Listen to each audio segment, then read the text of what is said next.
Microaggressions are defined as a statement, action, or incident regarded as an instance of indirect, subtle, or unintentional discrimination against members of a marginalized group such as a racial or ethnic minority. Many people experience these microaggressions on a daily basis, while others not so often. We wanted to look deeper into the issue and see just how much microaggressions can affect the people around us, so we decided to interview several UCI students. I remember when I was younger, like in middle school, high schoolish,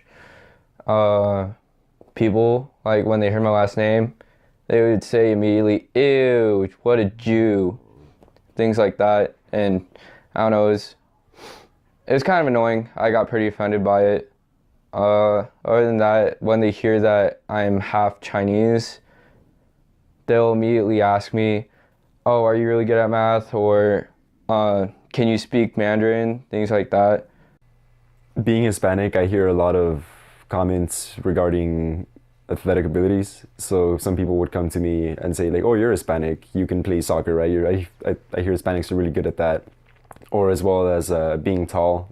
It's not so much culture related, but they also come to me and say, "Oh, you're tall, you can play basketball." I'd like to think that they're unintentional, but I know there are people out there that will do it intentionally to actually hurt someone.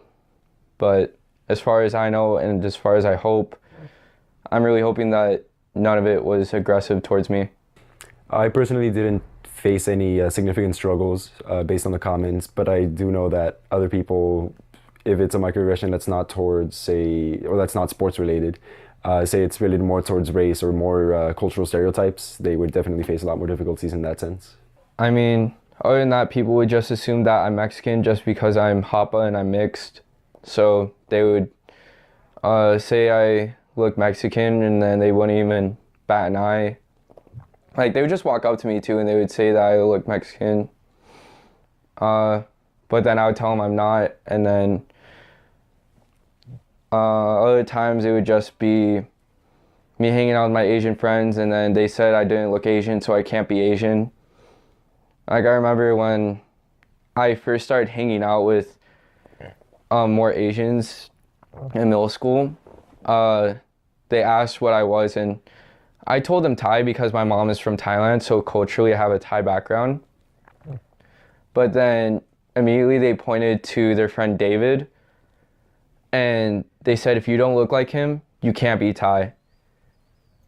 And I don't know, that jab really hurt me. I think that was one of those times that I really wanted to cry, because it was the first time in my life, I think, that people actually tried to deny me in my own culture. A friend from back home, he was never really too good at school, but he was one of those kids where it's like, you would say, this person just isn't really meant for school. Like, school's not for this guy. He just won't perform really well. He's also Hispanic, and he's darker skinned as well. So I feel like that has a lot to do with it. And like, since there was just no support in general, like, people would just accept him as being the average kid, so they wouldn't give him that extra support, that extra motivation, that extra confidence boost that he could have gotten. Like, nobody went up to him and said, "Hey, you can do a lot better, you can make it into a 4-year university." So at this moment, he's been 3 years out of high school, and he's barely going to community college, and he's just not motivated at all, because he also just accepted the fact that since people have been bringing up that he is an average student, he just accepts it. I compensated with grades, so I tried extra hard in school so that people wouldn't look at me for what I looked like or what my identity was, but they would just say, "This guy's a hard worker." Unfortunately, stories like these are all too common, and many students end up internalizing these microaggressions and end up dropping out of school. We hope this documentary gave you a small insight into this issue, and we would like to end it with a quote that leaves hope to a better and more mindful future. Racial stereotypes, whether in popular or professional literature, continue to impact our students and communities. As educators, we must critically analyze their source, rationale, and impact on the people who perpetrate the stereotyping and on those being stereotyped. The discussion of race, racism, and racial stereotypes must be a continuing part of our teacher education discourse. In our classrooms, we must seek out media, professional, and artistic images that depict people of color in multiple contexts. As educators, we need to identify the resources and strengths of students of color and place them at the center of our research, curriculum, and teaching.